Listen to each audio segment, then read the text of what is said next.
Honorable members, take your seats. Millie Odhiambo.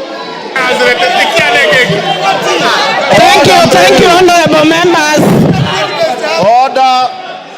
Member for Kilifi. Honorable Millie Odhiambo, take the floor. Millie Odhiambo. Thank you, Mr. Speaker. Mr. Speaker. Order. Millie Odhiambo, take the floor. Order. Thank you, Mr. Speaker. Mr. Speaker. Order.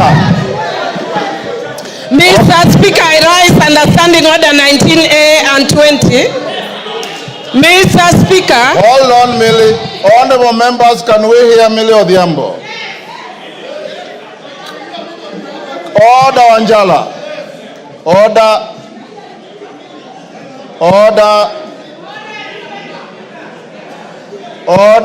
Honorable Gertrude Mbeyu, and those who are conducting themselves like you, Honorable Mawade, the excitement does not preclude the application of standing orders.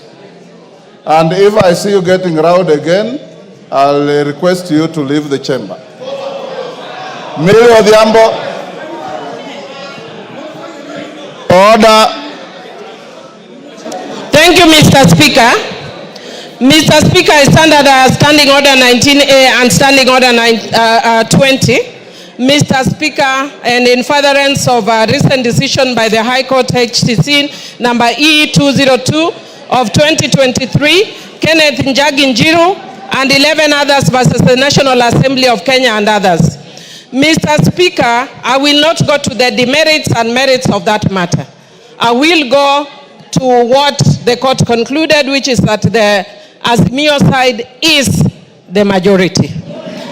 And based on that, Mr. Speaker, again, because I've said I'm not going to the merits and demerits of that decision, Mr. Speaker, I want to just indicate that I have therefore, as the majority party whip of Azimio, today handed over to your office a copy of that decision of the High Court with a letter that we are giving you our, according to the standing orders, our majority leader as Honorable Junet Mohammed and Honorable Robert Mbui. Mr. Speaker, following the standing orders, Honorable Junet will thereafter then communicate me officially as the minority whip, going by what the standing orders, but yes. A majority whip. Majority. Mr. Speaker, I also stand under Standing Order 90 and had actually consulted you about this. And Mr. Speaker, if you look at the judgment of that court, the court actually infer that because of the position you hold as Speaker and also as Chairman of your party, Mr. Speaker, it is not as party leader of your party, Mr. Speaker, it is not possible for you to be fair. You are going to be conflicted when you are conducting the matters of this House. Mr. Speaker, I therefore humbly request you to step down and mandate Honorable Gladys Boschole to take over in discharging the functions as the Speaker because of your conflict of interest. Mr. Speaker, Mr. Speaker, Mr. Speaker. Order. Mr. Speaker. Mr. Speaker, in concluding, Mr. Speaker, because I said I'm not going to go to the merits and demerits of the matter, in concluding, I want to urge that as a parliament, we need to obey court rulings and decisions, even when we don't agree with them.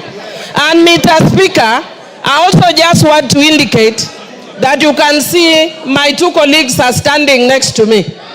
My advice to them in future is to follow a philosophy from my community which says, Telo, Ikao, So next time they should do what Honorable Ruku did. Jump if you have to, but take your position the way Honorable Millie has done. Is that part of your point of order? No. Mr. Speaker, I said as an arbiter. And Mr. Speaker, I would also just want to say, very finally, also as an arbiter, Mr. Speaker, people are also talking about broad-based. Again, I'm very careful. I'm saying this as an arbiter. It's not my substantive argument. Mr. Speaker, people talk of broad-based. Yeah, and even when you look at the decisions of the arguments of the court, they keep making reference to the de jure and the de facto. And many things may have changed over time.